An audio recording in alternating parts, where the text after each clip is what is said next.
কেন তাদের জন্য আমি শরীয়তকে তো আর জোর করে চাপিয়ে দিতে পারি না। আপনি ইসলামের অনুসারী, আপনার জন্য আমার এই কথা, আপনাকে বসতে হবে। কেন আপনি না বসলে আপনি নবীর হাদিসকে অসম্মান করছেন, অপমান করছেন।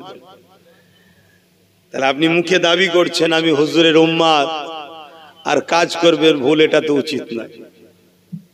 তো যাক, আলোচনার দিকে যাচ্ছি। মোবাইল গুলোকেও রেখে দেন, ফটো করেন না, ভিডিও বা ফটো না করে এমনি রেখে দেন, অডিও করতে পারেন। দরুদ শরীফ আল্লাহুম্মা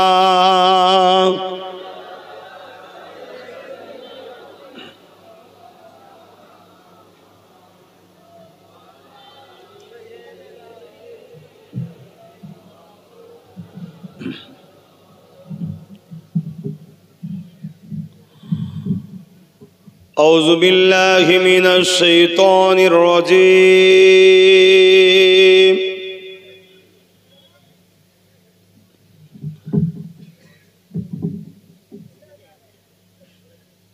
بسم الله الرحمن الرحيم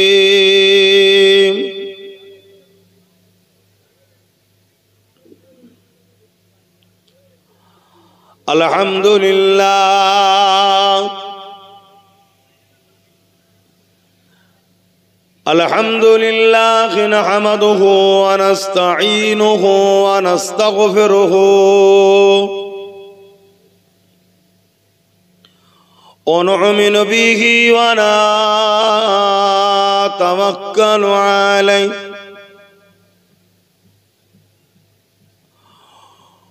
ونعوذ بالله من شرور أنفسنا ومن سيئات أعمالنا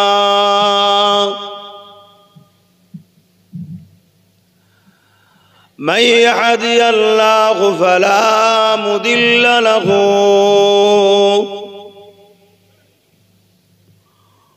ومن يضلله فلا هادي له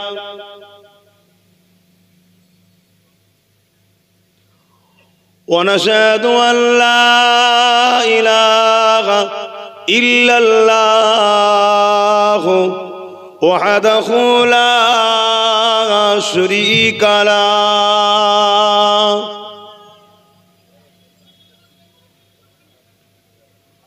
ونشهد أن سيدنا وحبيبنا ومولانا محمدا عبده ورسوله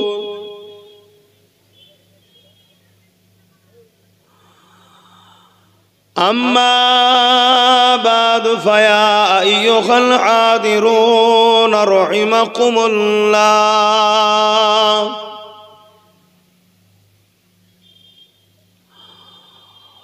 قال الله تعالى في كلام المزيد والفرقان الحميد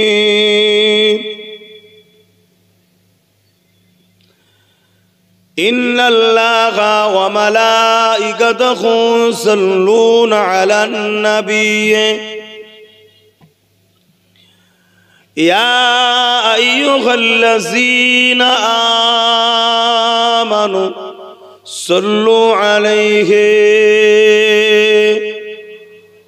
وسلموا تسليما اللهم صل على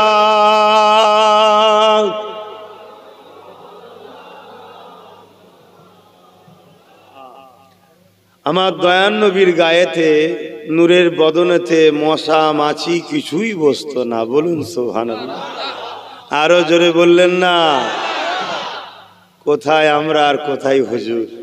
হ্যাঁ ঠিক আছে, পাখা ঠিক আছে, পাখার সময় সাদাগে মাহশুর মে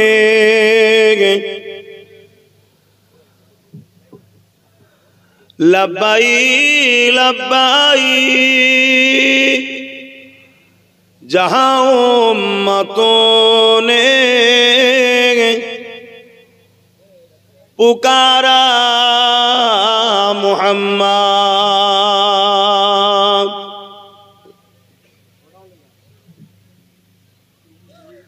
शादाग़े महशुर में लब्बाई लब्बाई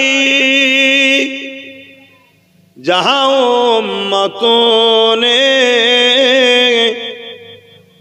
पुकारा मुहम्मद, हमें जानो दिल से प्यारा मुहम्मद, मुहम्मद के गमों है हमारा मुहम्मद। अल्लाहुम्मा सल्ली अला।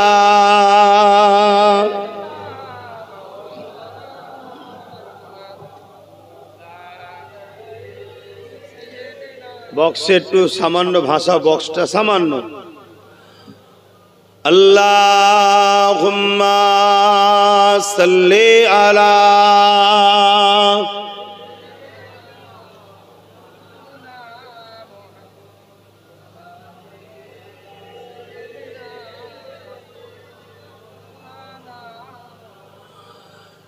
मेरे आँखों की बुदली में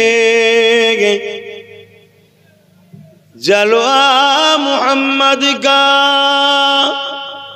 मेरे दिल के आईने में नक्शा है मुहम्मद का। कोई जन्नत में जाएगा, कोई दोज़ख में पहुँचे, मदीने की तरफ दौड़े दीवाना मुहम्मद का।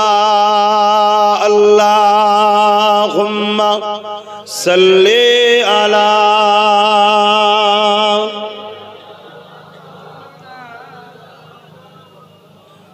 वला आले।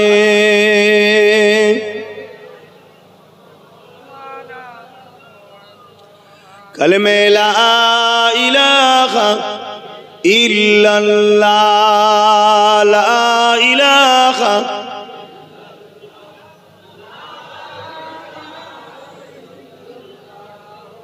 मुहम्मदुर रसूलुल्लाह। हस्बी रब्बी जल्लल्लाह, मा फी क़ल्बी खैरुल्लाह। नूर मुहम्मद सल्लल्लाह, हक़ ला इलाहा इल्लल्लाह, ला इलाहा इल्लल्लाह मुहम्मदुर रसूलुल्लाह। अल्लाहुम्मा सल्ली अला।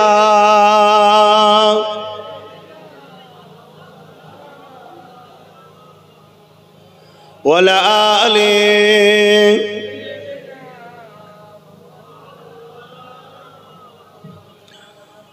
वक़ाल अल्लाहु तआला फ़ी कलामिल मजीद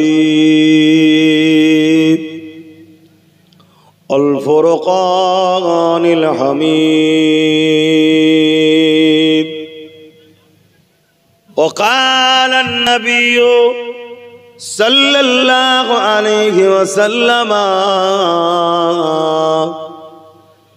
मन अहब्बा लिल्लाहि व अबग़दा लिल्लाहि व अता लिल्लाहि व मनअ लिल्लाहि फ़क़द इस्तकमलल ईमान।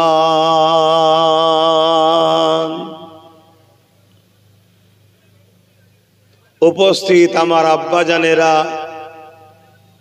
आमार नौजवान तरुणेरा, युवकेरा, পর্দার আড়ালে অবস্থিত আমাদেরই সকলের মা ও বোনেরা,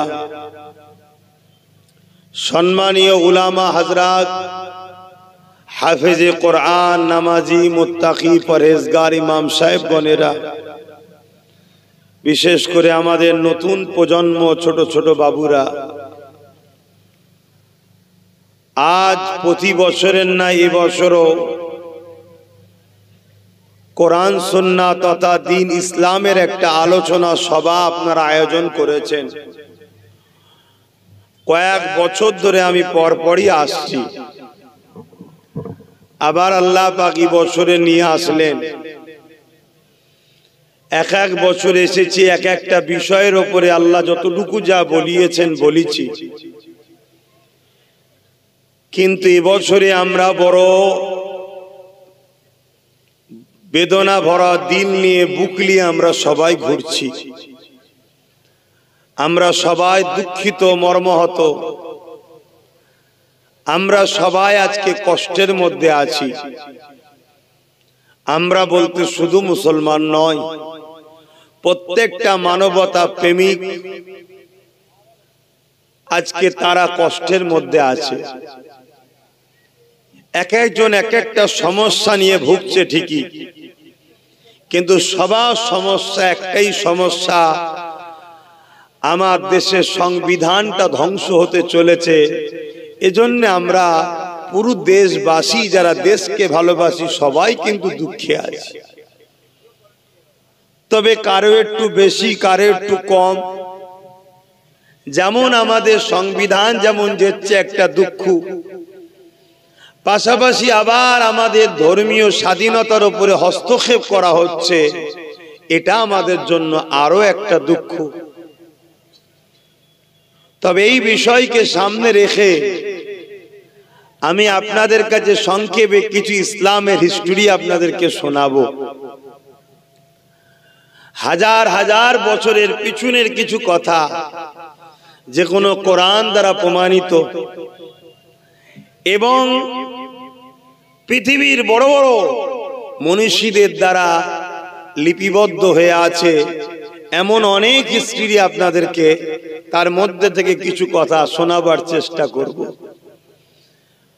মনে রাখবেন, ইসলামের ওপরে এই বিরোধিতা করা এটা নতুন নয়। কেন ইসলামের উপরে বিরোধী হয়? যদি আপনারা ইসলাম ধর্মের মানেটা প্রকৃত বোঝেন, তাহলে আপনাদের জন্য আরো এই বুঝতে সুবিধা হবে। আমরা সচরাচর সবাই জানি ইসলাম মানে দাড়ি, টুপি, নামাজ, রোজা, মসজিদ, মাদ্রাসা। এটা আমাদেরই দুর্ভাগ্য যে একদল মানুষ আমাদেরকে এর মধ্যে সীমাবদ্ধ করে দিয়েছে। ইসলামকে মসজিদের মধ্যে বন্দী করে দিয়েছে, ইসলামকে মাদ্রাসার মধ্যে বন্দী করে দিয়েছে। অথচ ইসলাম সালাম থেকে এসেছে শান্তি।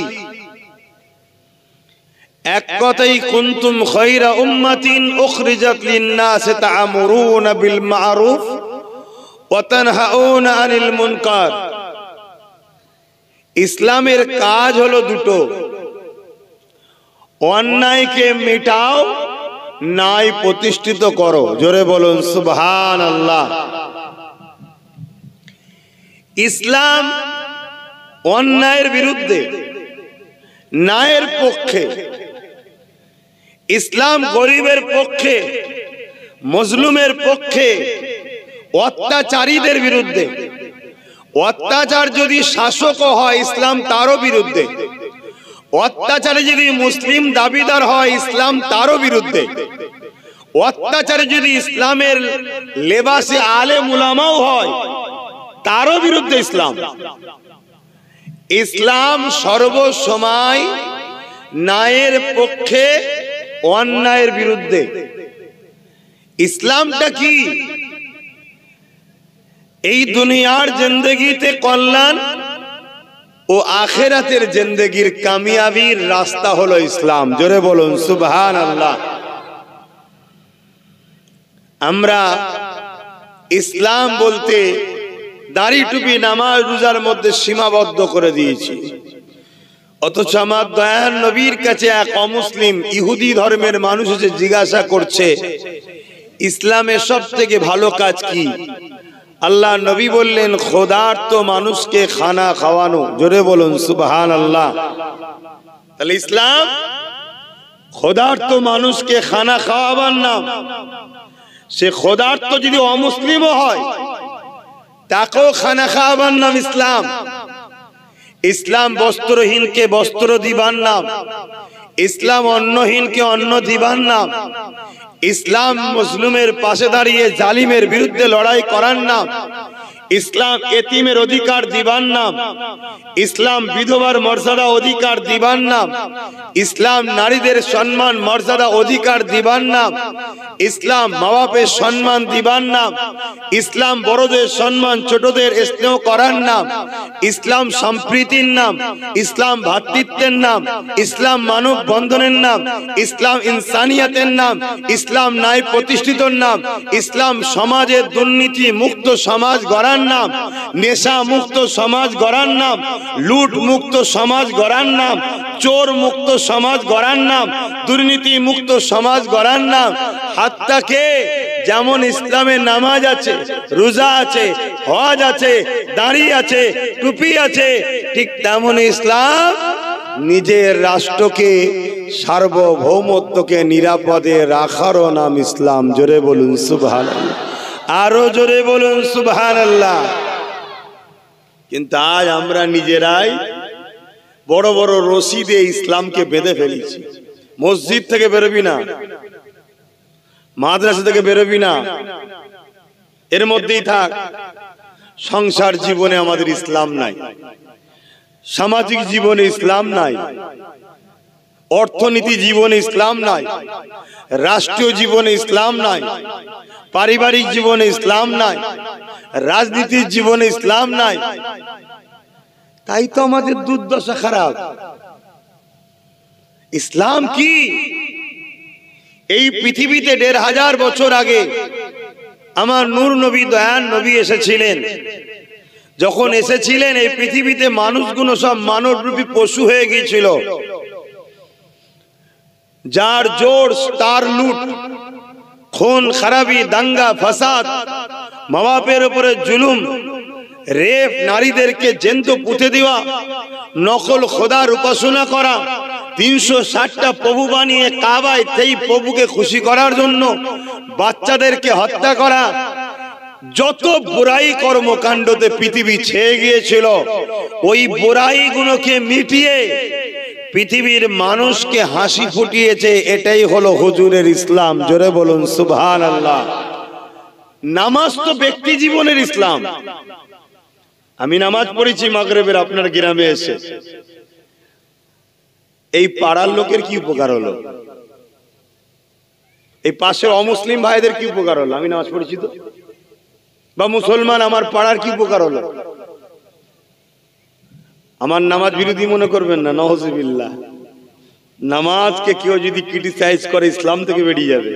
আমি বুঝাতে চাইছি, তাহলে নামাজ এটা ব্যক্তি জীবনের। আমি পড়েছি আমার ফায়দা, সমাজের কোনো ফায়দা হয়েছে? রোজা আমি রেখেছি আমার ফায়দা, সমাজের কোনো ফায়দা? টুপি পরেছি আমার ফায়দা, সমাজের কোনো ফায়দা? দাড়ি রেখেছি আমার ফায়দা, নবীর সুন্নাত মানছি, সমাজের কি লাভ? কিন্তু এই সমাজকে যদি নেশা মুক্ত করা যায়, বলুন, তাহলে এই সমাজের বেটিগুলো ডিভোর্স হতো না, এ সমাজের যুবকগুলো অ্যাক্সিডেন্ট করতো না, এ সমাজে ক্রাইম হতো না, এ সমাজে তিলোত্তমার মতো বোন আজও হয়তো পেশেন্ট দেখতো, এই সমাজের বুকে আনিস খানের মতো ছেলে আজও হয়তো মানুষের হয়ে হক কথা বলতো। এ সমাজে যদি মদ বা নেশা না থাকতো তাহলে কেন্দ্র সরকার হয়তো এই কালা কানুনও তৈরি করতে পারতো না। কেন? যারা তার পক্ষে মাতলামি করে নাচছে কেউ দাঁড়াতো না। কোথা বুঝছেন না? বোঝেন না কেন? সবার মাথা ঠিক থাকতো, সবাই জানতো দেশের জিডিপি নষ্ট, রুজি রোজগার নেই, কারবার নাই, চাকরি নাই, দেশ ধ্বংসের দিকে, দেশকে বিক্রি করে দেওয়া হচ্ছে। সুস্থ মাথা থাকলে সবাই ভাবতো, কিন্তু নেশা মানুষকে এত অন্ধকারে নিয়ে চলে গেছে, নিজের ক্ষতিকারককে মনে করেছে আমার মাসিহা। কথা বুঝছেন না, বোঝেন না? তাহলে এই নেশাকে মিটানোর নাম হলো ইসলাম। এই সমাজে যদি রেপিস্টদের একটাই শাস্তি হতো, প্রকাশ্য রাজপথে তাদেরকে মৃত্যুদণ্ড দেওয়া হবে, তাহলে সমাজে বেটিগুলো নিরাপদ পেত না? পেত না? একটু হ্যাকি না বলে? এর নাম ইসলাম। এই সমাজে দুর্নীতিকারীদের শাস্তি মৃত্যুদণ্ড হবে।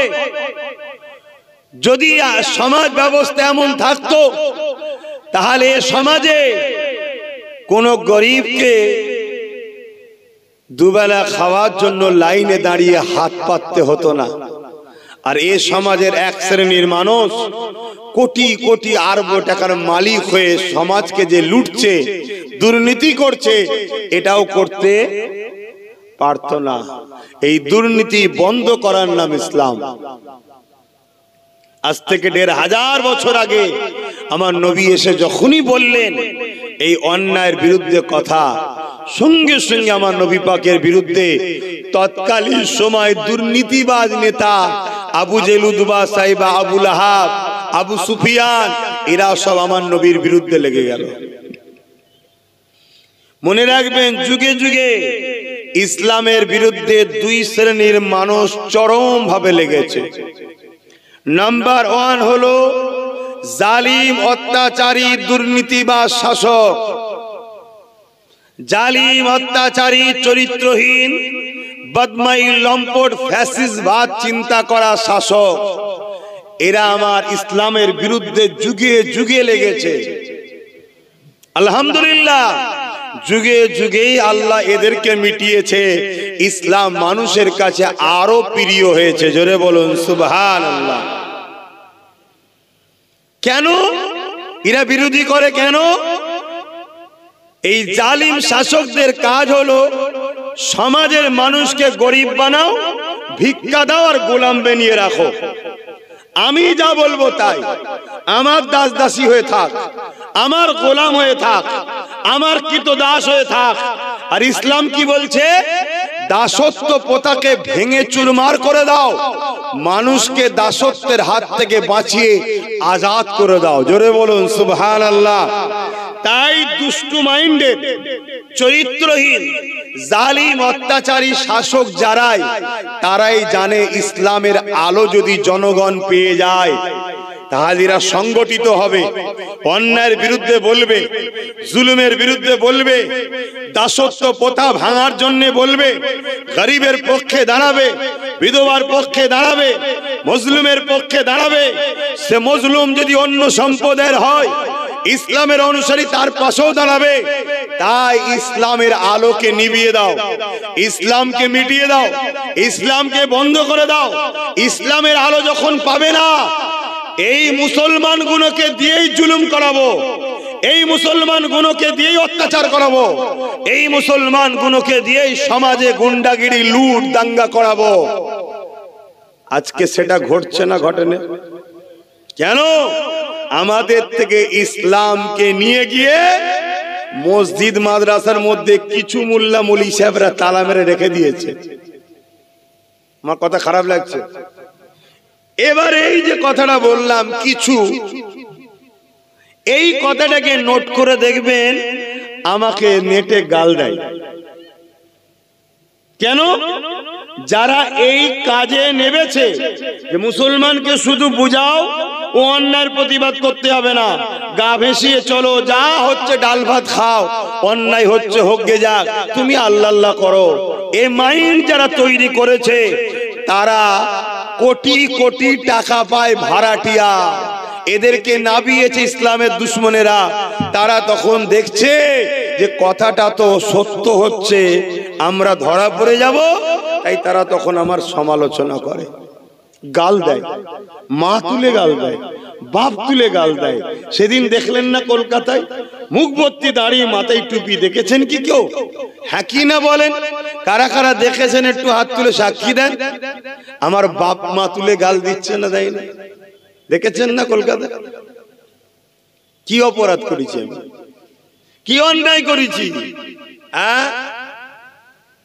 আজ থেকে 10 বছর আগে থেকে বলছি ওয়াকফ যাচ্ছে, ওয়াকফ যাচ্ছে, সংগঠিত হও, ঐক্য হও, রাজ পাওয়ার তৈরি করো।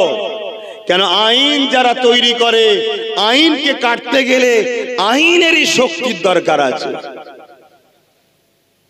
সেদিন তারা আমাকে দালাল টালাল কত কি বলেছিল, বলেছে না বলে? আজকে যখন আবার তারাই দেখছি এক অংশ এখনো দেখি গাল দিচ্ছে, সেই ঘুরিয়ে ফিরিয়ে। যা খেতে মনে দুঃখ নিবার কিছু নাই। যুগে যুগে যারা ইসলামের পক্ষে ছিল, মুনাফিক আর জালিম শাসকরা তাদেরই বিরোধী করেছে। আগে নবীদের বিরোধী করেছে, তারপরে সাহাবাদের বিরোধী হয়েছে, তাবেঈনদের বিরোধী হয়েছে, ইমাম মুস্তাহিদদের বিরোধী হয়েছে। আজ জমিনের উপরে যারা নবীর পক্ষে, ইসলামের পক্ষে আলেম উলামা কথা বলবে, তাদেরও বিরুদ্ধে আজকে হবে।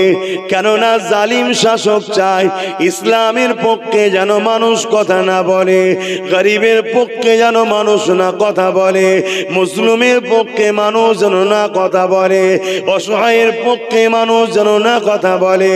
কেননা জালিম শাসকদের চরিত্র হলো একটাই, সমাজে যত গরিব বাড়বে অল্প ভিক্ষায় তাদেরকে নিজেদের গোলাম বানিয়ে রাখা যাবে। বুঝছেন তো নাকি? তাহলে এর বিরুদ্ধে ইসলাম না, ইসলাম না বলুন? তাহলে ইসলামের যদি আমি দাবিদার হই, তাহলে জালিম শাসকের বিরুদ্ধে কথা বলতে হবে না, হবে না? কথা বললে কি লাভ জানেন? আল্লাহ নবী বলেছেন জালিম শাসকের সামনে হক কথা বলা, জালিম শাসকের বিরুদ্ধে হক কথা বলা সব থেকে বড় জিহাদের সওয়াব। জোরে বলুন সুবহানাল্লাহ। এবারে আমাদের সমাজে জিহাদের একটা ভুল মানে সমাজে করা আছে, আছে না নাই? জিহাদ শব্দের বাংলা মানে হলো বুরাই থেকে নিজেকে বাঁচিয়ে রাখা, বা যে কোনো বুরাই থেকে সমাজকে বাঁচিয়ে রাখার জন্য চেষ্টা করা, একে বলা হয় জিহাদ। কথা বুঝে আসছে? বা কোনো ভালো কাজকে সমাজে প্রতিষ্ঠিত করার জন্য চেষ্টা করা, এটাও হলো জিহাদ। আজ যেমন প্রশাসনরা, কিছু ভালো পুলিশ আছে, সবাই না হলো, সমাজকে দুর্নীতির হাত থেকে, চোরেদের হাত থেকে, সাম্প্রদায়িক দাঙ্গা যারা লাগাতে চাইছে তাদের হাত থেকে সমাজকে বাঁচাবার জন্য যেসব প্রশাসনরা চেষ্টা করছে, এই যে চেষ্টা করছে এটাকে আরবিতে বলা হয় জিহাদ। কথা মাথায় ঢুকলো ভাই? কিন্তু সমাজের মিডিয়া প্রচার করেছে জিহাদ মানে মুসলমানরা মুসলিমদের ঘরে মারা। মানে কিভাবে এরা গেজা খায় আর কোথা থেকে পায় এরাই ভালো জানে।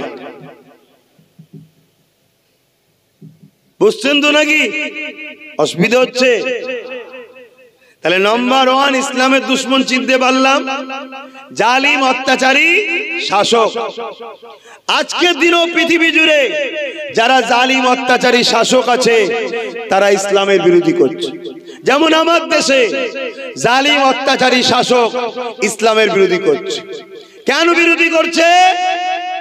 ইসলামের সত্য আলো যদি বন্ধ না করে দেওয়া যায়, আমরা যে মানুষের প্রভু হতে চাইছি, মানুষকে যে গোলাম বানাতে চাইছি, দিনকে দিন মানুষকে মদ ধরিয়ে দিয়ে তাদের দ্বারা সমাজে যে হট্টগোল অত্যাচারের রাস্তা খুলে দিয়েছি, যদি ইসলামের আলো পেয়ে যায় তাহলে সমাজ আমাদের কথা শুনবে না, সব নাই সত্যর দিকে চলে যাবে। জোরে বলুন সুবহানাল্লাহ।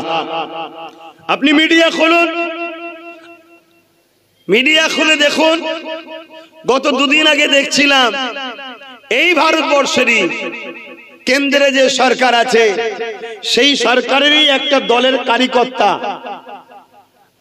চেয়ারে বসে আছে, একজন কারিকর্তা এসে তাকে বলছে তুই ছোট লোক এখানে বসেছিস কেন, তুই নিচু জাত এখানে বসেছিস কেন, যা পিছনে যা, পিছনে যা, পিছনে যা।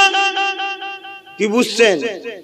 এই যে জাতের ভেদাভেদ, এই জাতের ভেদাভেদকে ভেঙে দিয়ে মানুষ মানুষের পাশে থাকবে, এই শিক্ষা দিয়েছে ইসলাম। জোরে বলুন সুবহানাল্লাহ। তাহলে একই দলের দুজন কারিকর্তা একজন আরেকজনকে অপমান করছে, কেন? সে নিচু জাত।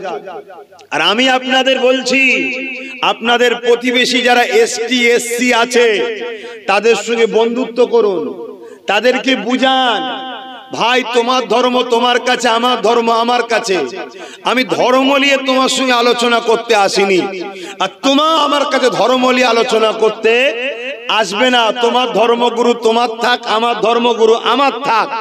একজন দেশের নাগরিক হিসাবে তোমায় বুঝাচ্ছি, যতদিন ভারতে মুসলমান থাকবে ততদিন তোদেরকে সম্মান করবে, ভালোবাসবে, পাশে ডাকবে। যেদিন মুসলমান থাকবে না তোদেরকে অছুত বলে তাড়া করবে, তোদেরকেও পিটবে।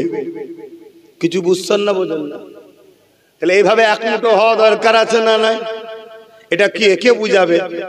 আপনাকে বুঝাতে হবে। আপনার প্রতিবেশী এসটি এসসি যারা আছে বুঝাতে হবে না? হবে না? আমাদের কাছে এসসি এসটি বলে কিছু না, আমাদের কাছে সবাই মানুষ এক, কিন্তু এটা সিস্টেম তৈরি হয়েছে তো নাকি?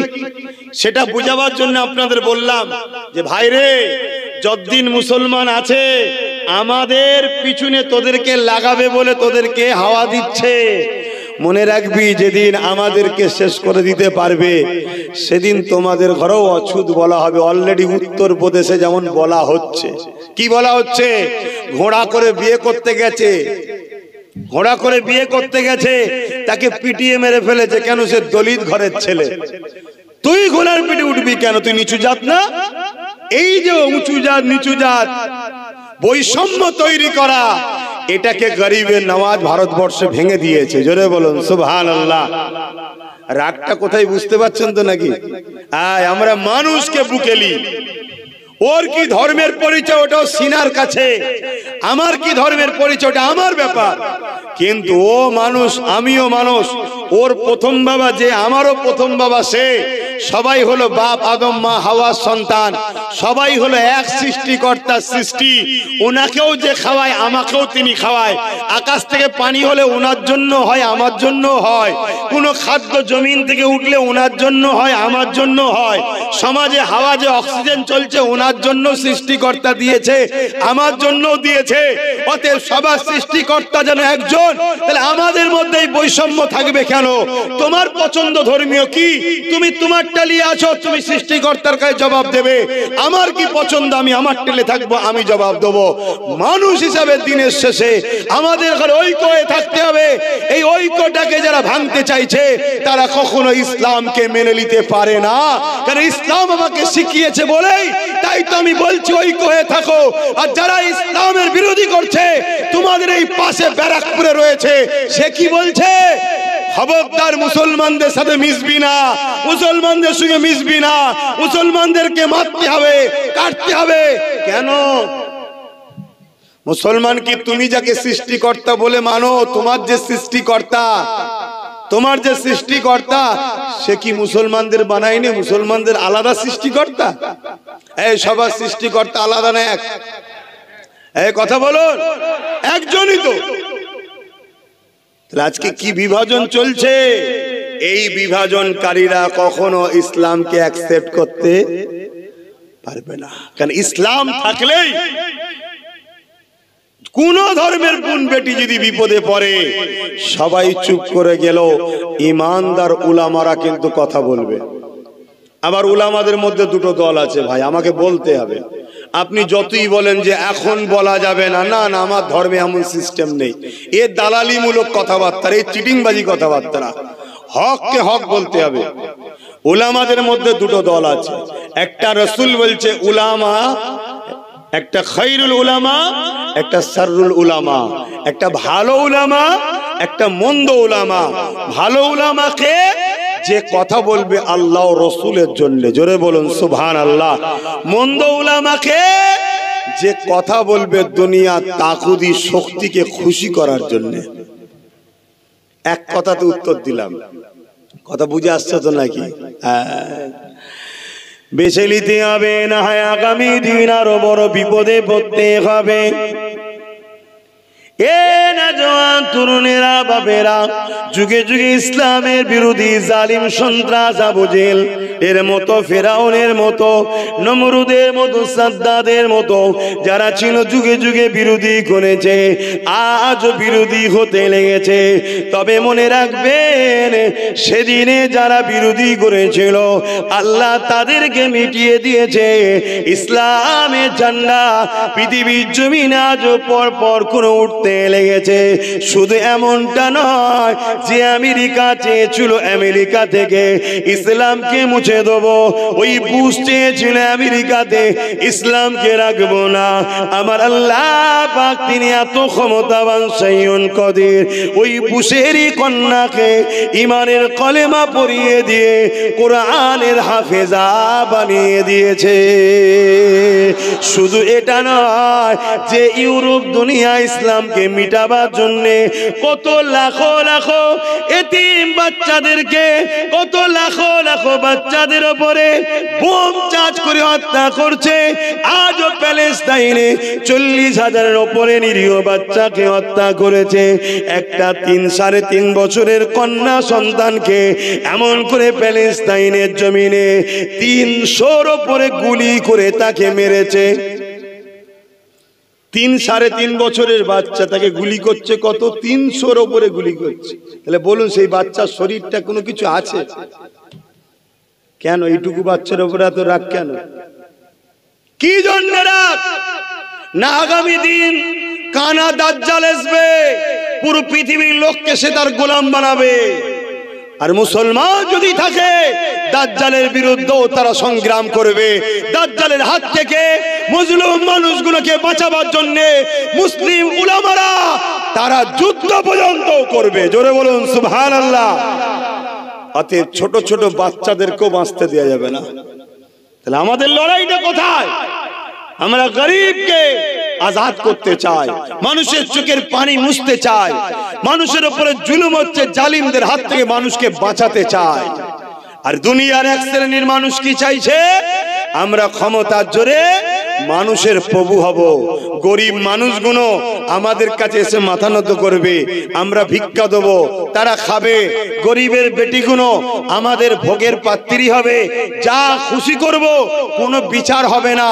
এটা এক শ্রেণীর মানুষ চাইছে। যারা এই শ্রেণীর মেন্টালিটি থাকে তাদের সঙ্গে ইসলামের যুগে যুগে টক্কর হয়েছে, আজও হচ্ছে। কিন্তু সোশ্যাল মিডিয়া, বড় বড় গদি মিডিয়া, তারা ইসলামকে ভুল মেসেজ মানুষের কাছে পৌঁছাচ্ছে, যাতে করে আমাদের মধ্যে ঝগড়া শুরু হয়ে যায়।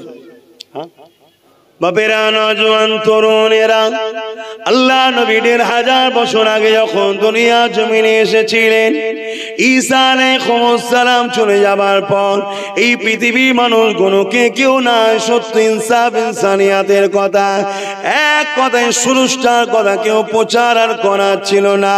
100, 200, 300 বছর কেটে যাবার পর পৃথিবীর মানুষগুলো নিজেদের হাতে তৈরি করা নকল খোদা তৈরি করে ফেলল। এই কাল্পনিক বিশ্বাসে বিশ্বাসী হয়ে গেল।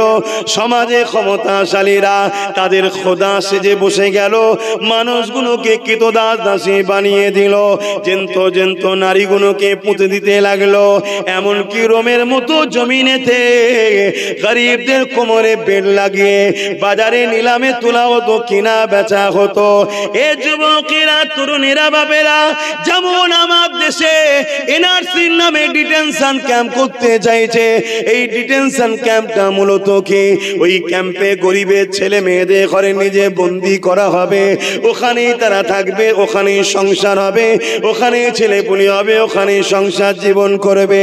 পেটের জ্বালাটুকু নিবারণের জন্য খানাটুকু দেওয়া হবে, এবং বড় বড় কোম্পানির কাছে ওই গরিবদের ঘরে লেবারের কাজ করতে হবে, বিনিময়ে কোনো পারিশ্রম পাবে না। শুনছেন তো নাকি? এসব জাহিলিয়াত যুগে হয়েছে, সেই জিহালাত পুনঃ আবার চালু করতে চাইছে। এর বিরুদ্ধে সর্বোচ্চ শক্তি দিয়ে গরিবদের ঘরে বাঁচাবার নাম হলো ইসলাম। জোরে বলুন সুবহানাল্লাহ। সে যদি অন্য ধর্মের মানুষের উপরও জুলুম হয়, তথাপিও তার ধর্ম দেখুনি মানুষের উপর জুলুম হচ্ছে, তার পাশে দাঁড়িয়েও তাকে এই জুলুম থেকে উদ্ধার করার নাম হলো ইসলাম। জোরে বলুন সুবহানাল্লাহ। তাই তো আমার ওয়াজেতে অনেক মুসলিম ছেলেরা বলে, হুজুরের ছেলের পার্টির কথা বলবে জলসায় কেন? মূর্খ, জানেই না ধর্ম কাকে বলে, ও জানেই না ধর্ম কাকে বলে। আর ওকে জানতে দেওয়া হয়নি তো, শুধু তোর দোষ নয়, ও যদি জানতো তাহলে ও জালিমদের সাথ কখনো দিত না। আল্লাহ পাক আমার নবী পাককে দুনিয়া জমিনে পাঠালেন। আল্লাহ নবী বড় হতে লাগলেন। 40 বছর বয়সে নবী আমার সর্বপ্রথম তাদেরকে মেসেজ দিতে লাগলেন, লা ইলাহা ইল্লাল্লাহ আনা মুহাম্মদ রাসূলুল্লাহ। তোমাদের রব, তোমাদের স্রষ্টা, তোমাদের খালিক তিনি হলেন একজন। তিনি হলেন লিল্লাহি মা ফিস সামাওয়াতি ওয়া মা ফিল আরদ। তিনি হলেন আল্লাহ পাক। তিনি আমাকে মুহাম্মদ রাসূল করে পাঠিয়েছে, তোমাদের জন্য মেসেজ দাতা করে পাঠিয়েছে, সুসংবাদ দাতা করে পাঠিয়েছে। তোমরা যে নারীগুলোকে জ্যান্ত পুঁতে দিচ্ছ, এখনো পোতা বন্ধ করো। এ আবু জেল, উতবা, সাইবা, এ আবু সুফিয়ান, মানুষের উপরে যে রাজ ক্ষমতা দিয়ে জোর করে তাদেরকে গোলাম বানিয়ে রেখেছো, তাদের উপরে অত্যাচারী করছো, এগুলো বন্ধ করে দাও। আমার নবী পাক যখনই নাই কথা বললো, সঙ্গে সঙ্গে আবু জেল, উতবা, সাইবা আমার নবী পাককে রুকার জন্য পুরো রাজ পাওয়ার ক্ষমতাকে লাগিয়ে দিল। সে তার গুন্ডা বাহিনী লাগালো, সে তার ক্যাডার বাহিনী লাগালো, সে তার লোককে লাগিয়ে দিল। আমার নবী পাককে বিভিন্ন দিক দিয়ে রুখতে লেগেছে। এমনকি আমার নবী পাক যখন সিজদায় পড়ে যায়, আমার নবী পাকের পিঠের উপরে পচা দুম্বার ভুঁড়িকে পর্যন্ত চাপিয়ে দেয়। আমার নবী পাক মাথা তুলতে পারছে না। এ যুবকেরা, খাতুনে জান্নাত এটা দেখে যখন নামিয়ে দেয়, আমার রাসূলুল্লাহ মাথা তুলতে লেগেছে। এমনকি আমার নবী পাক সাল্লাল্লাহু আলাইহি ওয়াসাল্লাম পাহাড়ে গিয়ে গাছের পাতা ফলমূল খেয়ে রাতের অন্ধকারে মানুষকে ইনসাফের দিকে, ন্যায়ের দিকে, সত্যর দিকে, কল্যাণের দিকে, কামিয়াবির দিকে আল্লাহ নবী মানুষদিগকে দাওয়াত দিয়েছে। এ যুবকেরা, তরুণেরা, বাপেরা, আমার নবী কত কষ্ট করে ইসলাম দিয়ে গেছে। ইসলামকে নিয়ে তুমি আমি যদি খেলা করি, ইসলামকে নিয়ে তুমি আমি যদি মসজিদ মাদ্রাসার মধ্যে বেঁধে রেখে দিয়ে বাকি জায়গায় যদি ইসলাম বিরোধী কর্মকাণ্ড করি আর গলা লম্বা করে যদি বলি আমি মুসলমান, মনে রাখবে আল্লাহ পাক সূরা বাকারার মধ্যে জানিয়ে দিয়েছে, তোমরা আমাকে, আমার হাবিবকে ছেড়ে যাকে বেশি প্রাধান্য দেবে, আমি আল্লাহ ওই জালিমের হাতেই তোমাদের মিটিয়ে দেব। শুনছেন তো নাকি? আজকে আমরা যে শাস্তিটা পাচ্ছি বা চারিদিক দিয়ে আমাদেরকে যে ঘিরে ফেলেছে, এটা কিন্তু একদিক দিয়ে আমাদের পাওনা। আপনি মানেন চাই না মানেন, হ্যাঁ, কোন উলামা যদি আমায় বুঝিয়ে দেন যে আপনি ভুল বলছেন, কোরআন সুন্নাহর আলোকে আমি তাকে উস্তাদ বলে সম্মান করব। ওই ফেসবুকে, ইউটিউবে গালিগালাজ করে লাভ নেই। আমি ওপেন চ্যালেঞ্জ দিচ্ছি, আপনি বলছেন ঐক্য হতে হবে, একতা হতে হবে। একতার নামে, ঐক্যের নামে যারা ইসলামের ঘোর দুশ্মন, প্রকাশ্য দুশ্মনের থেকেও বড় দুশ্মন যারা মুনাফিক, তাদের ঘরে নিয়ে হই হই করে কোনোদিন ইসলামকে বাঁচানো যায় না। কথা বুঝছেন না, বোঝেন না? আব্দুল্লাহ ইবনে উবাই মুখ ভর্তি দাড়ি ছিল, মাথায় টুপি ছিল, 5 ওয়াক্ত নামাজ পড়তো, রাসূলুল্লাহর হাতে হাত দিয়েছে, নবীর সঙ্গে হজ করেছে, নবীর সঙ্গে সফরে গেছে, রোজা রেখেছে, নামাজ পড়েছে, নবী দিন শিখাতেন, কোরআন তেলাওয়াত করতেন। আর আব্দুল্লাহ ইবনে উবাই বসে বসে শুনতো সাহাবাদের সাথে। কোরআন তাকে প্রকাশ্য ঘোষণা দিয়েছে মুনাফিক, এসব থেকে নিকৃষ্ট জাহান্নামে। এরকম মুনাফিক আমাদের সমাজে আছে না নাই? তাহলে লড়াইটা কোন জায়গায় বুঝছেন তো নাকি? ইসলামের বিরুদ্ধে মানবরূপী যারা শয়তান তারা ইসলামের বিরোধী করবে, আর আরেক শ্রেণীর মানুষ ইসলামের বিরোধী করে, তারা হলো এই মানব রূপীদের অর্থ লিবার জন্য দাড়ি টুপি সরাতে মুনাফিক মুসলমান। এরা ইসলামের বিরোধী করে অন্যভাবে, এরা ইসলামকে তলে তলে থেকে কাটে। ইসলামের যুব সমাজের অন্তর থেকে এরা সিনার পাওয়ারকে কেড়ে নেয়। এরা ইসলামের মধ্যে থেকে ইসলামের যুব সমাজ তাদের অন্তর থেকে যে পাওয়ারে বদরে জিতেছে, যে পাওয়ারে খাইবারে জিতেছে, যে পাওয়ারে খান্দকে জিতেছে, যে পাওয়ারে ওহুদের ময়দানে হারা লড়াই জিতেছে, যে পাওয়ারে আমার মঈনুদ্দিন আজমিরি একা জিতেছে, যে পাওয়ারে মুজাহিদ আলপে সানি জিতেছে, ওই সিনার পাওয়ারটাকে এই মুনাফিক মুসলমানরা আমাদের মধ্যে থেকে আস্তে আস্তে কেটে নিচ্ছে। ওই পাওয়ারটা হলো সিনার পাওয়ার, অর্থাৎ নবীর প্রেম ও আদব। জোরে বলুন সুবহানাল্লাহ। দুনিয়া যদি পুরো একদিকে হয়ে যায়, তথাপিও যারা রাসূলের প্রেম ও আদব করে না, ওই মুনাফিক গাদ্দারদের সঙ্গে মিশতে আব্বাস সিদ্দিকী পারবে না। কথা ক্লিয়ার না? ক্লিয়ার নাই? বাস, তাতে আপনি আগামী দিন আরো যা বলেন আমাকে বলে লিখে যান, আরো যা বলেন বলে লিখে যান। কারণ ইতিহাস সাক্ষী দিচ্ছে, সংখ্যা যেদিন কম ছিল সেদিন আমরা বিজয় হয়েছি, সংখ্যা যেদিন বেশি ছিল সেদিন আমরা মার খেয়েছি। 100 বছর কম বেশি হতে চলেছে, প্যালেস্টাইন মার খাচ্ছে। কত বছর? আমরা জানি 5-6-7 বছর না, 100 বছর ধরে প্যালেস্টাইনের মানুষ মার খাচ্ছে। 100 বছর ধরে কত লাখ যে প্যালেস্টাইনের বাচ্চা শহীদ হয়েছে আল্লাহ ভালো জানে, কত মা বোন যে রেপ হয়েছে আল্লাহ ভালো জানে, কত মা বোন যে হত্যা হয়ে গেছে আল্লাহ ভালো জানে। 100 বছর পরে আজকে প্যালেস্টাইন পুরো নিশ্চিহ্ন হতে চলেছে। কিন্তু আমি আপনাকে জানিয়ে দিয়ে যাচ্ছি, নোট করুন, ইনশাআল্লাহ সেদিন বেশি নাই, খুব শিগগিরই আল্লাহ চাইলে আপনারাও শুনতে পাবেন প্যালেস্টাইন বিজয় হচ্ছে। জোরে বলুন সুবহানাল্লাহ, আরো চিৎকার দিয়ে বলুন সুবহানাল্লাহ। ইতিহাস এটা, আপনাকে ইতিহাস ছেড়ে দিলে হবে না। যেদিন বেশি ছিল সেদিন মার খেয়েছে।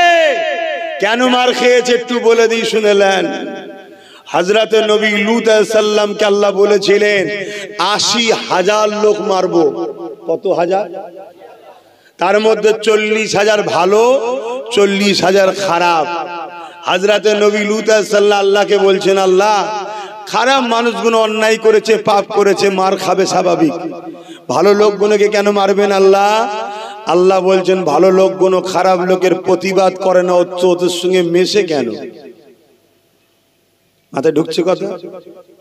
এখন কিন্তু পুরো সলিড হয়ে গেছে, চাপে পড়ে হোক বা আগে থেকে হোক, এখন পুরো সলিড। 313 জন বদর, কথা বুঝছেন না? বোঝেন না? শুধু 313 জন বদর নয়, আর এক 313 জন হয়েছিল মসজিদে আকসাকে উদ্ধার করার জন্য। হযরতে নূহ বিন ইউসা হুজুর তিনি মসজিদে আকসাকে ফতহ করেছিলেন মাত্র 313 জনকে দিয়ে। জোরে বলুন সুবহানাল্লাহ। আমার কথা কি বুঝছেন? তাহলে বিজয় কোন জায়গায়? সংখ্যাতে? বলেন বলুন। বিজয় কি অস্ত্রতে? বিজয় কি মাসুল পাওয়ারে? বিজয় কি ম্যান্ডেট পাওয়ারে?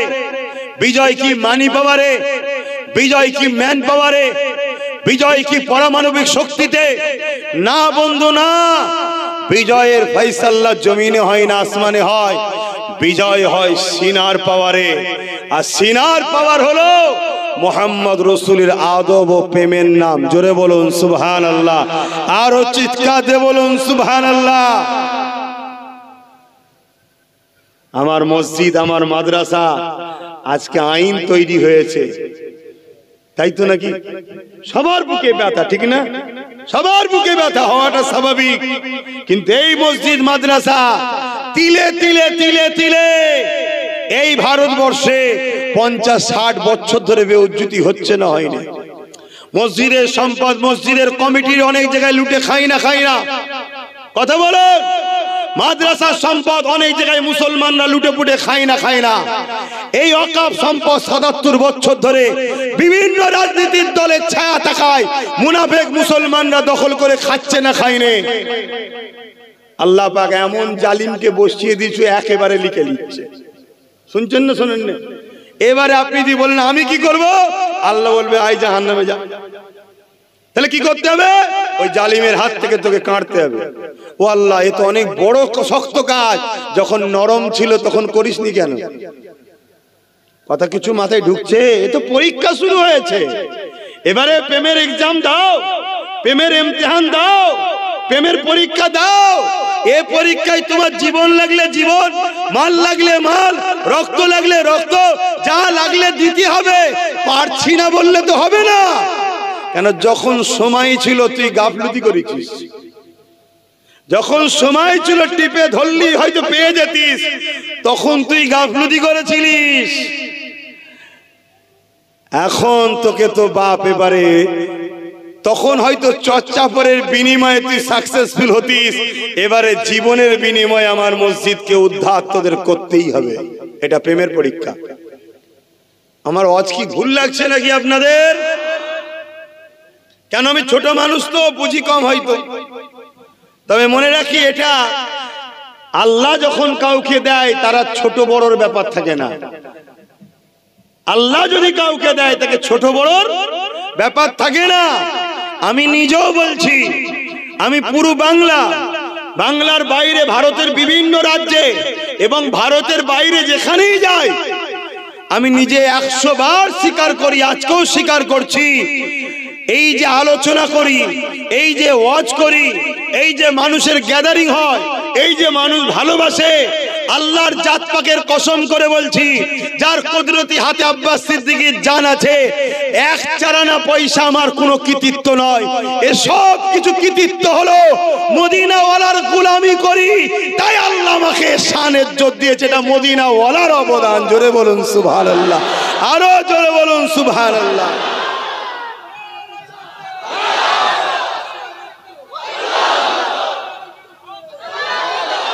কথা বললে তো খারাপ হয়ে যাব, আমি কথা বললে তো খারাপ হয়ে যাব। আপনি যাচ্ছেন মাদ্রাসা বাঁচাতে, আপনি যাচ্ছেন মাদ্রাসা বাঁচাতে, আর আপনি জানেন এই সমাজের প্রচুর মাদ্রাসা আছে, যে মাদ্রাসা কোনো ওয়াশিংটন থেকে সিলেবাস আসছে, ইসলাম বিদ্বেষীদের টাকায় তৈরি হচ্ছে, আর ওই মাদ্রাসায় শিক্ষা দেওয়া হয় মুহাম্মদ রাসূল মরে গেছে, তিনি আমাদের মতো মানুষ ছিল, আর আপনি যাচ্ছেন মাদ্রাসা বাঁচাতে। এই মুনাফিকদের সঙ্গে কি করতে যাচ্ছেন আপনি? আমার কথা খারাপ লাগছে। আজকে আমাকে দালাল বলা হচ্ছে, গাল দিচ্ছে। কিয়ামত একদিন হবে, বিচার একদিন হবে, সেদিন আব্বাস সিদ্দিকীকে ময়দানে মাশরে দাঁড়াতে হবে। হে মুনাফিক মুসলমান যারা দাবিদার করে মুনাফিকি, তোমাদেরকেও দাঁড়াতে হবে, সেদিন তো বোঝাপড়া হবে। আজ দুনিয়ার ঘোলা জলে হয়তো অনেকেই মাছ ধরে নিচ্ছ, লাও ধরে লাও, আমার ইন্টারেস্টও নাই, কিন্তু তুমি তোমার বিবেককে প্রশ্ন করো, তুমি তোমার বিবেককে প্রশ্ন করো। যারা আল্লাহর ওলিদেরকে গালিগালাজ করে, মাজার ভেঙে দিয়াকে পছন্দ করে, মাজারকে গুড়িয়ে দিয়া পছন্দ করে, হাত্তা কি আমার নবীর সবুজ গম্বুজকে ভেঙে গুড়িয়ে দাও বলে, তাদের সঙ্গে এক হয়ে মাদ্রাসা বাঁচাবো, কবর বাঁচাবো, ঈদগাহ বাঁচাবো, এই নাটকটা যেন কেমন একটা লাগছে না? হ্যাঁ, তাহলে এই যে ব্রিটিশ পিরিয়ড থেকে শুরু করে লাখো লাখো আশেকে রসুল উলামারা যুগ যুগ ধরে যে লড়াই করে আসলো, এই লড়াইটা সব বেকার, এই লড়াই সব বেকার। কোথায় একটা কি জালিম, একটা কি বলেছে? এর জন্য তুমি আল্লাহ ও আল্লাহর রসুলের সাহায্য ছেড়ে দিয়ে তুমি সাহায্য নিচ্ছ কার? যে আল্লাহর বন্ধু নবী মুহাম্মদ রসুলকে ঘৃণা করে, নবীর ভুল আছে বলে, নবী আমাদের মতো মানুষ বলে, নবী মরে গেছে বলে, নবীর উপরে দরুদ চলবে না বলে, নবী শাফাআত করতে পারবে না বলে। শুনছো তো নাকি? অসুবিধা হচ্ছে? তাবারুকটা দিতে বলি কেন, এরা অনেক হাঁড়ি রেঁধেছে, শেষকালে মনের দুঃখে কেউ চলে গেলে তাবারুকটা বেশি যাবে। হ্যাঁ, ও যে সারা রাত চলবে, আমার তো আর কিছু কাজ নেই, সংসার, ছেলে বুলে, বিবি বউ বাচ্চা হয়তো কিছু নেই, আমি সারা রাত অজি করে যাই শুধু। কি চিন্তাধারা এদের! বোঝো আমার কম, প্রকাশ্য দুশ্মন যত বড়ই হোক, বিজয় ইসলাম ও ইমানদারিরই হবে। জোরে বলুন সুবহানাল্লাহ। যতই চেষ্টা করো, যতই বলো বাড়ি বাড়ি অস্ত্র রাখো, যতই বাড়ি বাড়ি অস্ত্র বিলাও, যতই তুমি নিরীহ মানুষগুলোকে ভুল বুঝিয়ে গরম করো, বিজয় শুনে রেখে দাও, ইসলাম ও ইমানদারদেরই হবে। জোরে বলুন সুবহানাল্লাহ। আর এটাও শুনে রাখো যে আবু জেহেল আমার নবীকে চারিদিক দিয়ে রুখতে চেয়েছিল, সেই আবু জেহেলেরই ছেলে একরামা ইমানের কলেমা পড়ে মুহাম্মদ রসুলের শুধু এটা নয়, একদিন যেমন হয়েছিল, মুফতিদারি, মাথায় টুপি, নামাজ রোজা দাড়ি টুপি সব নিয়ে আব্দুল্লাহ ইবনে উবাই 300 লোক নিয়ে আমার নবীর সঙ্গে ওদের ময়দানে লড়াই করতে গেল। ঠিক লড়াইয়ের সময় চলে জালিমরা হামলা করে দিয়েছে। ঠিক এমনই সময়তে আব্দুল্লাহ ইবনে উবাই তার নেতৃত্বে 300 সৈন্য নিয়ে সে সেখান থেকে সরে গেল। নবী যে যুদ্ধের নকশাটা তৈরি করেছিল, নবী যে উহুদের ময়দানের পয়েন্টগুলো তৈরি করেছিল, ওই পয়েন্টগুলো সব এলোমেলো হয়ে গেল। এই জন্য আমার নবী সাহাবাদের উপরে ওই যুদ্ধটা বড় কঠিন হয়ে দাঁড়িয়েছিল। এ যুবকেরা, তাই নবী পাক জানিয়ে দিলে কেউ যদি লড়াইয়ের ময়দানে না যায়, আল্লাহ তাকে কিয়ামতের দিনে ধরবে, আর তওবা যদি করে মাফও করে দেবে। কিন্তু কেউ যদি হকের জন্য লড়াইয়ের ময়দানে গিয়ে ওই ময়দান থেকে যদি ফিরে চলে আসে, আমার আল্লাহ পাক তার তওবা কেউ কবুল করবে না। কারণ 100 জন ধরে ধরুন যাচ্ছি, 40 জন যদি ফিরে চলে আসে, বাকি 60 জনের মনের মধ্যে দুর্বল হয়ে যাবে। আর প্রথম থেকেই যদি 60 জন যায়, তারা প্রস্তুতটা নিয়ে যাবে, তাদের মনের স্পিরিটটা সেরকমই থাকবে। এই যে ধোঁকা দেওয়া, এই ধোঁকাকারীকে আল্লাহ নবী বলছে তওবা আল্লাহ মাফ করবে না। এই আমাদের সমাজে অনেক মুনাফিক লুকিয়ে রয়েছে, যারা আজকে আমাদের সঙ্গে উঠা বসা করছে। ঠিক সময় দেখবেন এরা আমাদিওকে লক্ষ লক্ষ কোটি কোটি টাকাতে কোন জালিম শাসকের কাছে, বেঈমান শাসকের কাছে এরা আবার বিক্রি করে দেবে আমাদের ঘরে। এই বিক্রি করছে না, করে না? একটু হাকি না বলবেন। আমি এই কথাটা সত্য বললাম না মিথ্যা বললাম? কারা বলছেন সত্য একটু হাত তুলে দেখান। আমার বলা ভুল হয়েছে, হাত লম্বা করে তোলেন। আমি ভুল বলছি? বিগত দিন এইভাবে বিক্রি করেছে না করে না? তাহলে বাপ আব্বাস সিদ্দিকীকে একটু বুঝে বুঝে পা ফেলতে হবে। কেন? আমার দুটো হলেও ভালোবাসার মানুষ আছে যারা অন্ধভাবে আমাকে ভালোবাসে, কিচ্ছু বোঝে না, কিচ্ছু বোঝে না। আমি দেখেছি রে বাপ, ট্রাই করে, কিচ্ছু বোঝে না। ভাইজান তো ভাইজান, তাহলে আমাকে তো একটু বুঝে পা দিতে হবে নাকি? ওই দুটো ভাইয়ের জন্য আমাকে একটু ভাবতে হবে তো নাকি? হ্যাঁ, তাই বাপ,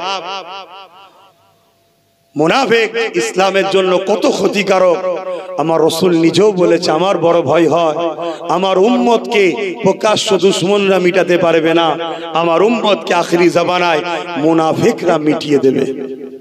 আর মুনাফিক চিনা বড় মুশকিল। মুনাফিককে দেখতে দেখতে হুবাহুব মুফতির মতো, হুবাহুব মৌলানার মতো, হুবাহুব পীর সাহেবের মতো, হুবাহুব মৌলানার মতো।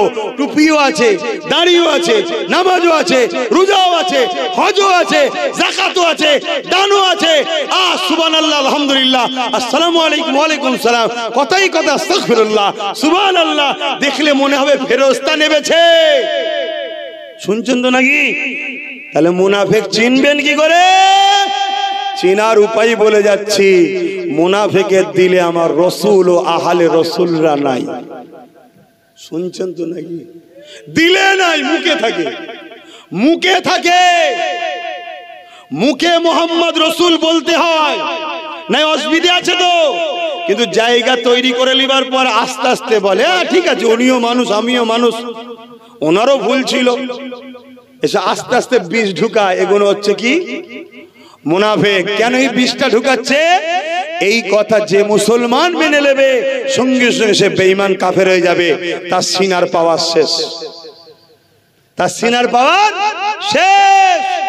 এই যে আজকে ওয়াকফ কালা কানুন তৈরি করেছে, তুমি কি ভাবছো এটা একদিনের প্ল্যান নাকি? 100 বছর আগে থেকে প্ল্যান চলছে। গত বছর বলেছিলাম যে 3 বছর সময় দিচ্ছি, চোখ দিয়ে পানি নয় রক্ত বেরোবে, বলেছিলাম তো নাকি? 1 বছর 4 মাস হয়ে গেছে, আর 1 বছর 8 মাস আছে। কত বড় একটা আইন হয়ে গেল দেখলেন? এই ওয়াকফ কালা কানুন যদি লাগু করতে পারে, আমি আপনাদের বলে দিচ্ছি, এই ভারত থেকে ইসলামের ধর্মের যে রীতিনীতি মূল যে মেন সবকিছু দুর্মে মুশরে শেষ করে দেবে এরা। অতএব 20 কোটি যদি মুসলমান থাকি, 10 কোটি জান যদি লাগে তাও দিয়ে হলো এই আইনকে বন্ধ করতে হবে। কিছু বুঝতে পারছেন তো নাকি? কিন্তু আমি যেটা দেখছি সেটা হলো এটাই, আমরা তো একদিন ছিলাম চুলোতে, চুলো বোঝেন? এই কড়াতে। কোথায় ছিলাম? কড়া পর্যন্ত নাকি? হ্যাঁ, কড়া বোঝেন না? চুলোর উপরে যেটা থাকে। কিন্তু আমি তো দেখছি 20 কোটি চলে গেলেও সমাধান হবে বলে মনে হচ্ছে না। কেন? চুলোই কড়াতে ছিলাম, এখন সব ধরে এবার চুলোই ঢুকাবার জন্য সব নেমেছে। খারাপ হয়ে গেলাম তো নাকি? হ্যাঁ, জাতিকে বাঁচাতে গিয়ে তো খারাপ হতেই হবে, এ তো স্বাভাবিক রে বাপ। যদি বলেন কেন এরকম কথা বলছেন, হ্যাঁ বাপ, আমরা 5 জন রয়েছি, ওর মধ্যে একজন আছে আমাদের দুশ্মনদের লোক, 4 জন মিলে আর একজন আছে আমাদের সাথে, কে? যে আমাদের দুশ্মনদেরই লোক, কিন্তু দাড়ি টুপি পুরো আমাদের মতো, তাকে আমাদের মনে করে নিয়ে রেখেছি। তার কাজ কি? আমরা যা ব্লুপ্রিন্ট করব, যা প্ল্যান পরিকল্পনা করব, ও সব শুনে গিয়ে দুশ্মনকে বলবে। এক কথা বুঝছেন না? বোঝেন না? তাই আমাদের মাথায় একটা কথা ঢুকাতেই হবে, আবেগের নাম বিজয় নয়। কত কোটি আছি ওটা বড় কথা নয়। সাপের গায়ে ক্ষমতা আছে বলে তরোয়ালকেও জড়াতে গেলে হবে না। একটা কথাই মাথায় ঢুকিয়ে নিতে হবে, আল্লাহর রহমত ছাড়া বিজয় হয় না, আল্লাহর রহমত ছাড়া কামিয়াব নাই, আল্লাহর রহমত ছাড়া কল্যাণ নাই। আর আল্লাহর রহমতটা হলো ওয়ামা আরসালনাকা ইল্লা রাহমাতাল লিল আলামিন। মুহাম্মদ রাসূল ছাড়া বিজয় নাই, মুহাম্মদ রাসূল ছাড়া কামিয়াবি নাই।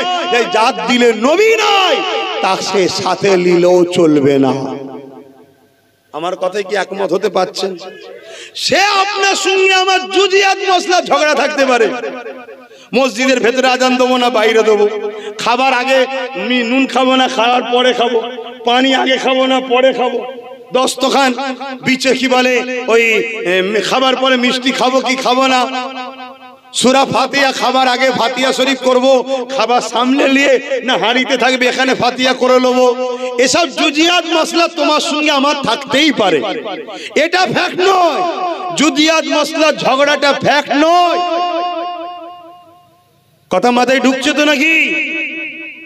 যারা আকাবারে দেওবন্দি, যারা আকাবেরে বেরেলি, যারা আকাবেরে ফুরফুরা, কথা বুঝে আসছে, বা কারামত আলী জনপুরি, এই তো কটা সিলসিলা, বড় সিলসিলা। কথা বুঝছেন তো নাকি?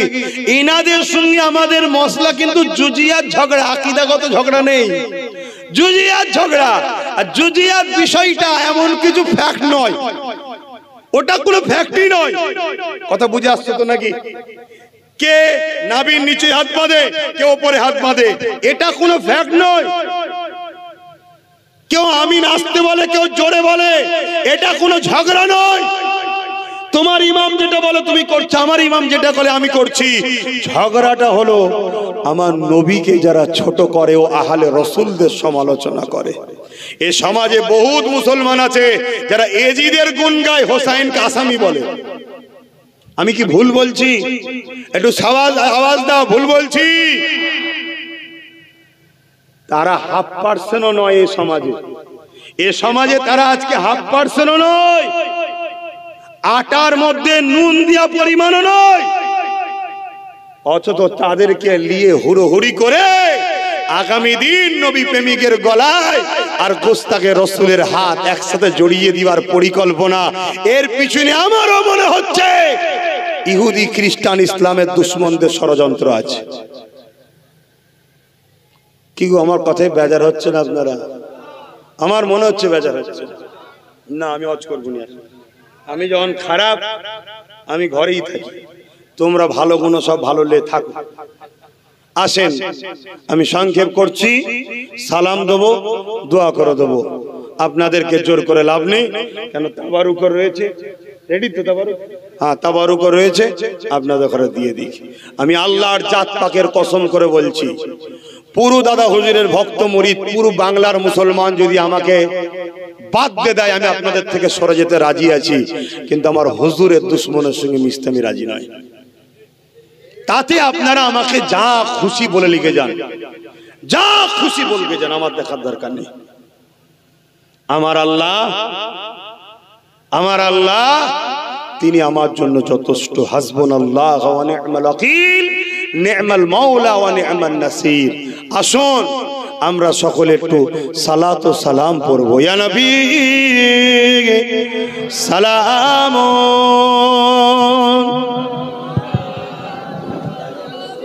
তোরে মাই ভালো না।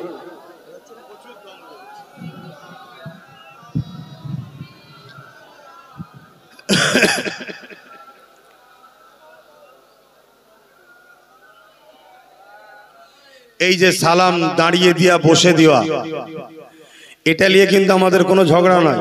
খুব মাথায় ঢুকাবেন, যদি কেউ বসে দেয় কখনো আমরা তাদেরকে কি ছোট বড় কিছু বলেছি? এক কথা বলো। আমার দাদা হুজুর আমাদেরকে শিখিয়েছে, বাবা কেউ যদি বসে সালাম দেয় তার সঙ্গে ঝগড়া করবে না বাবা, এটা প্রেম আদবের ব্যাপার। আমি দাঁড়িয়ে দিই, তোমরা দাঁড়িয়ে দেবে। তাহলে কেউ যদি বসে দেয় তাদের বিরুদ্ধে কিন্তু আমরা কোনো ফতোয়া বলুন দিই না। তাহলে এটা নিয়ে আমাদের ঝগড়া নয়। ঝগড়াটা কোথায়? আমরা যখন দাঁড়িয়ে দিই একদল লোক আমাদেরকে বিরুদ্ধে ফতোয়া দেয়, এটা হলো ঝগড়া। কেন ভাই তুই আমার বিরুদ্ধে ফতোয়া দিলি? আমি তো নবীর প্রেমে আদবে দাঁড়িয়েছি, তুই ফতোয়া দিলি কেন ভাই? তাহলে ঝগড়াটা কোথায় বুঝতে পারছেন? এবার আপনাদের মাথায় যেতে পারে, ভাই ওই ঝগড়া কোনো পরে করলে হয় না, এখন সবাই মিলে একটু অকাপ বাঁচালে হয় না? আপনি বাঁচাতে পারবেন তো বাঁচান না। আমার ক্ষমতা নাই, আমার ক্ষমতা নাই। আমার ক্ষমতা একটাই, আমার হুজুর যদি আমাদের সাথে থাকে আল্লাহ অবশ্যই সাহায্য করবে, হুজুরের খাতিরে বাঁচবে। এটা হলো আমার আকীদা। কথা মাথায় ঢুকলো? হ্যাঁ। কেন আমরা দেখেছি হযরতে সালাউদ্দিন আইবি মাত্র 12,000 সৈন্য নিয়ে সেলিভিয়া সৈন্যদের বিরুদ্ধে লড়াই করে, অর্থাৎ সেলিভিয়া সৈন্যরা মসজিদ আছে, যেমন আমার দেশের কেন্দ্রের জালিম সরকার আইন তৈরি করে মসজিদের জায়গাগুলোকে দখল করে প্রমোটিং করে বড় বড় কর্পোরেটদের বিক্রি করতে চাইছে। এ বিজনেস, দেশ বিক্রি করে কলজে ভরে দেয়। চীন আমার দেশের বড় জায়গা দখল করে নিয়েছে, এর কলজে ঠান্ডা কোনো হয়নি, তার বিরুদ্ধে কোনো মুভমেন্ট নেই, সেখানে কোনো লড়াই নেই। চলো চীনের সঙ্গে লড়াই করতে হবে, তোমার তখন 56 ইঞ্চি সিনা, 6 ইঞ্চিও থাকছে না। কথা বুঝছেন না, বোঝেন না?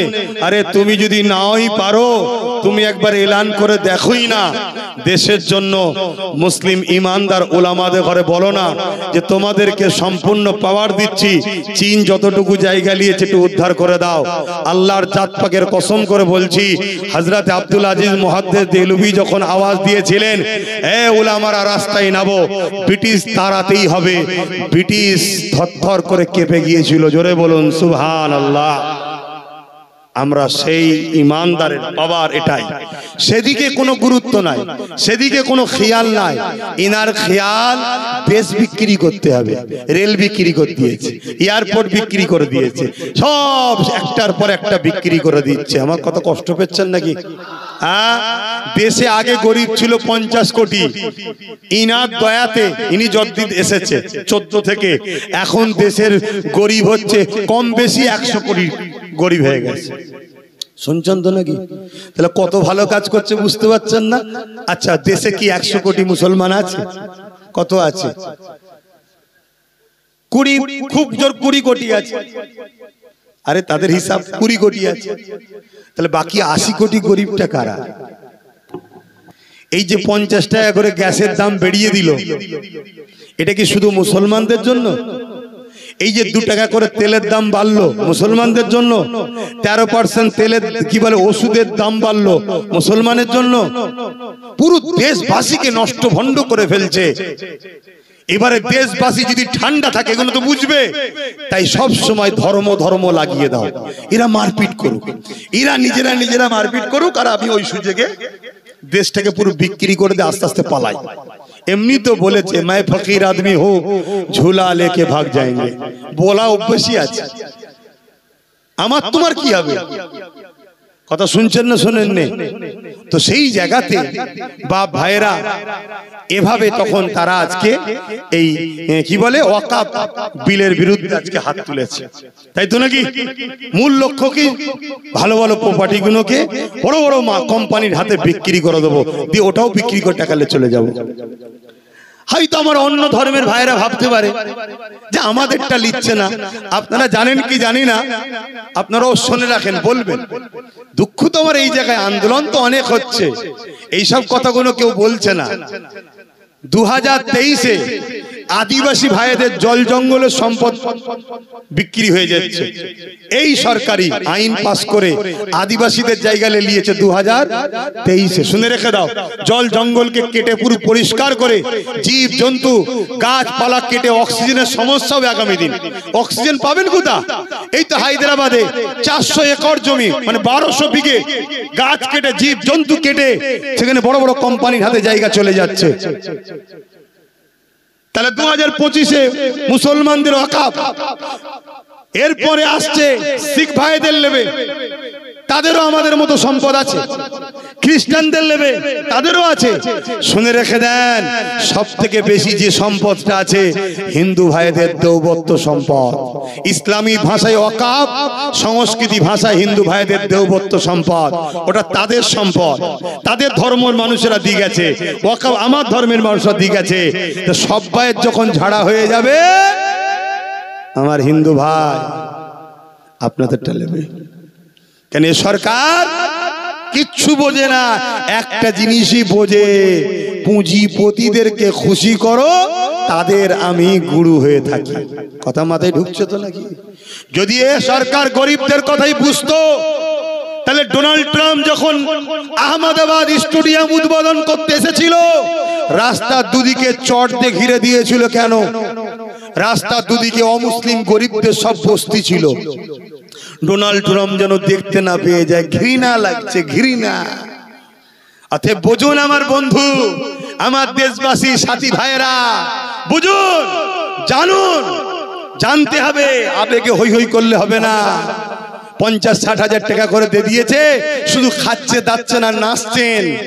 খেয়াল আছে আপনার ঘরের বোনটা বড় হচ্ছে, মেয়েটা বড় হচ্ছে, জিনিসপত্র কি দাম বাড়ছে, আগামী দিন বিয়ে শাদী দেবেন কি করে? ভাববেন না? সব জাতিকে ভাবতে হবে। তো যাক, এরপরও আপনাদেরকে বলে যাচ্ছি, খারাপ লিখছেন, কষ্ট লিখছেন, এরপরও আপনাদেরকে বলে যাচ্ছি, এর আগেও অনেকবার এভাবে আল্লাহর ঘর, মসজিদ, মাদ্রাসাকে দখল করার, অপমান করার অনেক চেষ্টা চলেছে। আমার আল্লাহ প্রত্যেকবারই তিনি তিনার পক্ষ থেকে সাহায্য করে বিজয় দিয়েছে। জোরে বলুন সুবহানাল্লাহ। কিন্তু আমি আবার বলে যাচ্ছি, ইমাম গাজ্জালি হুজুরকে মানেন আপনারা? নাম শুনেছেন? কারা কারা শুনেছেন একটু হাত তুলে দেখাবেন। ইমাম গাজ্জালি, সবাই তো কম বেশি হাত তুলছে। যাক, অত বড় আলেম, অত বড় ওলি, অত বড় ইমাম, অত বড় আল্লাহর প্রেমিক পৃথিবীতে আছে কি সন্দেহ আছে আজকের দিনে? একবার মুসা নবীর সঙ্গে দেখা করতে এসেছিলেন, তিনার সময় আবার দুনিয়া এসেছেন, আবার আমার নবীর উম্মত হয়ে। কথা বুঝতে পারছেন কত বড় পাওয়ারফুল?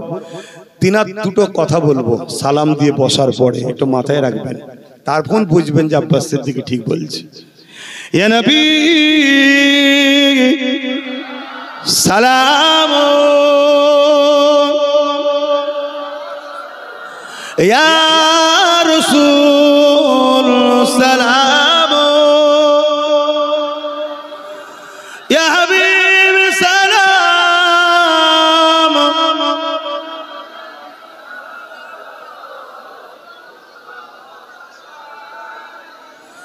কঠিন হাসরের দিনে কি আছে মোদের কপালে,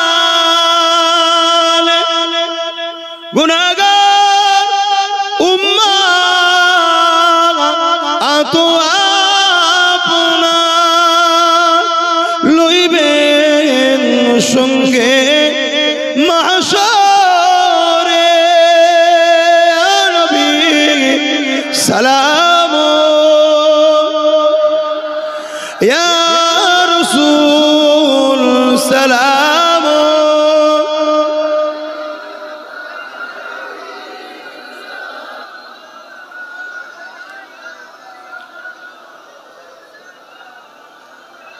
সকলে গায়ে গায়ে বসেন। বালাগাল উলা বিকামালিহি কাসাবাত দুজা বিজামালিহি হাসানাত জামিউ সালিহি লো আলাইহি ওয়া আলিহি আল্লাহুম্মা।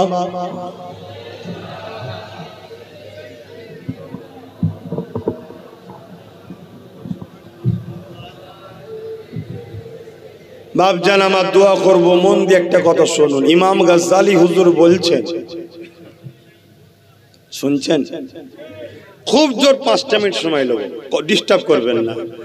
ইমাম গাজ্জালি হুজুর বলছেন, আমার নবীর উম্মত উম্মতিরা, আমার নবীর উম্মত উম্মতিরা,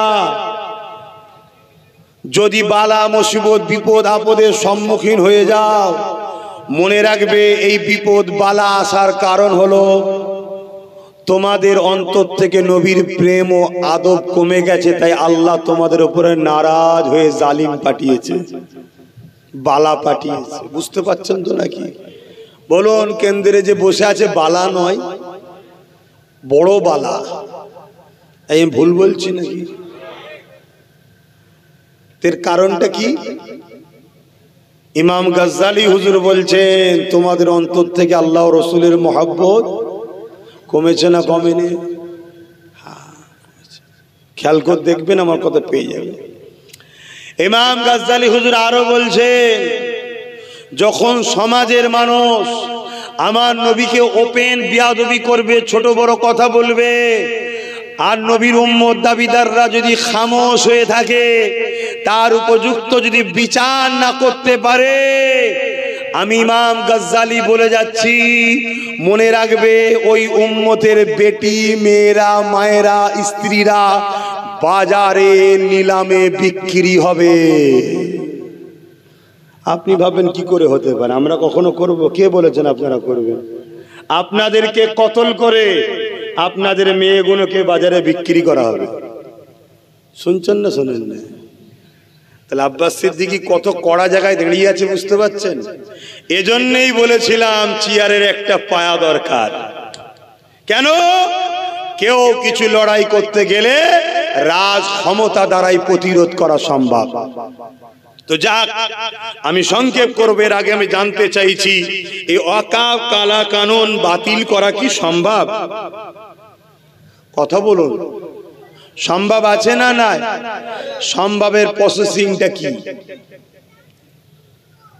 সম্ভবের প্রসেসিং কি বলবেন তো? আমার ক্ষুদ্র জ্ঞানে 3টে বুদ্ধি আছে প্রসেসিং, একটু বলবো। কারা কারা শুনতে চান একটু হাত তুলে দেখাবেন। হাত নাবান। নাম্বার 1, মন দিয়ে শুনবেন। নাম্বার 1, মাথা গরম করলে হবে না। রক্তের জোর দেখাচ্ছ, রক্তের। অনেকে ভাবছে দিদি তো আমাদের সাথে আছে। দিদি আছে? মুর্শিদাবাদে 80% মুসলমান। দিদির পুলিশ আর আধা সামরিক বাহিনী নামে চপ্পলওয়ালা, কারা জানি না, বাড়ি বাড়ি ঢুকে সাইজ করে ফেলছে। শুনছেন না শোনেন না? হ্যাঁ, ভুল যদি বলি, দিদির হাতে তো পাওয়ার আছে, তুলে যেতে পার না। তোদের সঙ্গে তো ভালো খাতির আছে, বল। শুনছেন তো নাকি? একদম ধব্বাস ছাড়া দ্বিতীয় কিচ্ছু নয়। অনেক হয়তো বুক ভরা আসলে বসে আছে, আমাদের টেনশন নেই, টেনশন নেই। পাগলামি করুনি, মন দিয়ে শোনো। নাম্বার 1, আইন যখন কোনো জিনিস হয়ে যায়, এ ওয়াকাফ কালা কানুন হয়ে গেছে, এটা কোনো বিল আর নেই, আইন হয়ে গেছে। এই আইনকে রুখতে গেলে আইনের অস্ত্র দিয়ে কাটতে হবে। এই আইনের অস্ত্র হচ্ছে লোকসভার বড় আইন হলো, দেশের সর্বোচ্চ আদালত হলো সুপ্রিম কোর্ট। সেখানে গিয়ে মামলা করতে হবে, সেখানে গিয়ে দরবার করতে হবে। আমি জানতে চাই, যারা চিল্লাচ্ছেন, আমি ভালো কথা, আপনারা চিল্লেছেন ঠিক আছে, আইনি মামলা করছেন, মামলা করছেন। আপনারা যদি করতে নাও পারেন, যিনি আপনাদেরকে বলেছিল বিজেপির হাত থেকে বাঁচাবো, তিনি কি মামলা করেছে? একটু হ্যাঁ কি না বলবেন না? আল্লাহ কি মুখে জবান বন্ধ করে দিয়েছে? তাহলে একটু হ্যাঁ কি না বলেন। রাজ্যের সিএম মামলা করেছে। একটা সাধারণ মানুষ মামলা করা আর রাজ্যের সিএম মামলা করা এক না আলাদা? তিনি তো বলেছিল আমাকে সাপোর্ট করো, আমি বিজেপির হাত থেকে রুখবো, বলেছে না বলেন? তাহলে আজকে মামলা করছে, তাহলে সত্য বলেছিল না মিথ্যা? তাহলে আগামী দিন যে বলছে আমার রাজ্যে লাগু হতে দেবো না, এটা সত্য না মিথ্যা? একদম ঢপ দিচ্ছে, একদম গর্তই ফেলে শুধু মাথাটুকু বাদ দিয়ে রাখবে, তারপরে দেখবেন বিজেপি এসে মাথায় পাতে ঢুকিয়ে দিয়েছে, সেই জায়গায় লিখিতে চাইছে। তাহলে 1 নম্বর পন্থা কি ভাই? আইনের অস্ত্র দিয়ে কাটতে হবে। যাকে গাল দিয়েছিল এই মুসলমানরা, সেই নবী বংশের আওলাদ, সেই চিপচিপে রুগা ছেলেটা এনআরসির কেস যে করেছিল, এনআরসি এখনো রুকে আছে, কেস হয়ে আছে, লাগু করতে পারছে না, এখনো কেস হয়ে আছে।